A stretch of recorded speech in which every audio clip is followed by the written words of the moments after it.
Remue ménage.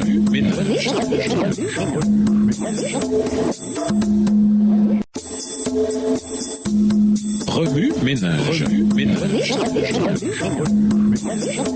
Bienvenue à votre émission Remue-ménage. Nous voilà à la leçon de jeudi. S'impliquer, un seul but, honorer le Seigneur. La cour de Babylone réunissait des représentants de toutes les nationalités, des hommes dotés des plus riches dons naturels et possédant la culture la plus vaste que le monde pouvait offrir. Et cependant, parmi tous ces hommes, nul ne pouvait rivaliser avec ces jeunes Hébreux en force physique, en beauté, en vigueur intellectuelle et en connaissance. Leur maintien assuré, leur démarche souple, leur visage agréable, leur lucidité, leur haleine saine, toutes ces choses constituaient autant de certificats de bonne conduite et de noblesse dont la nature se plaît à gratifier ceux qui se soumettent à ses lois.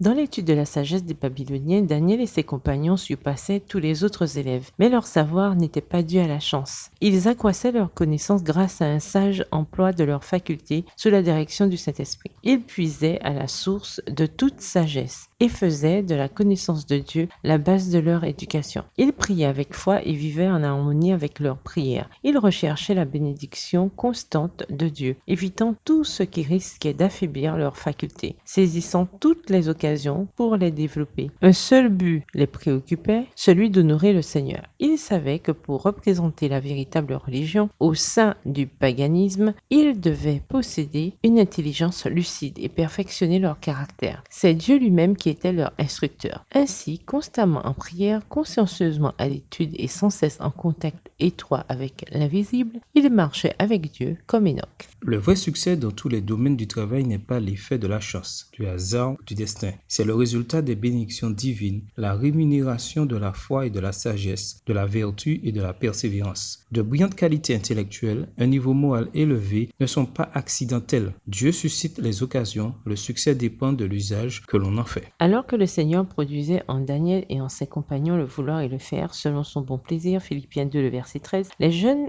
Hébreux travaillaient à leur propre salut. Ainsi se manifeste l'œuvre du principe divin de coopération sans laquelle nul vrai succès ne peut être obtenu. Les tentatives humaines sont vouées à l'échec sans la puissance d'en haut et sans la participation de l'homme. L'action divine n'est d'aucun effet sur de nombreux individus. Pour que la grâce de Dieu puisse devenir nôtre, il nous faut jouer un rôle personnel. Cette grâce nous est offerte pour produire en nous le vouloir et le faire et non pour se substituer à notre œuvre propre. De même que le Seigneur collabora avec Daniel et ses compagnons, de même collaborera-t-il avec tous ceux qui s'efforcent de faire sa volonté et par le don de son esprit. Il encouragera toute intention sincère, toute noble résolution. Ceux qui suivent le sentier de l'obéissance se heurteront à de nombreux obstacles. Des influences subtiles et fortes pourront les entraîner vers le monde. Mais Dieu est capable de faire échouer tous les moyens mis en œuvre pour faire tomber ses enfants. Par sa force, ils surmonteront toutes les tentations, vaincront toutes les difficultés. Extrait du livre Prophète Tiroir, chapitre 9, les pages 370 et 371, livre écrit par Ellen G. White. Remue-ménage, suite à l'étude de Daniel 1. En quoi ce chapitre s'applique-t-il dans votre vie cette semaine? Quelles sont les applications pratiques que vous devez faire dans votre cuisine, à la cafétéria et dans votre frigo? En quoi la tempérance implique-t-elle beaucoup plus que des changements dans le régime alimentaire? Révisez le verset mémorisé. En quoi s'applique-t-il à votre vie cette semaine? Au revoir. Et à demain si Dieu veut.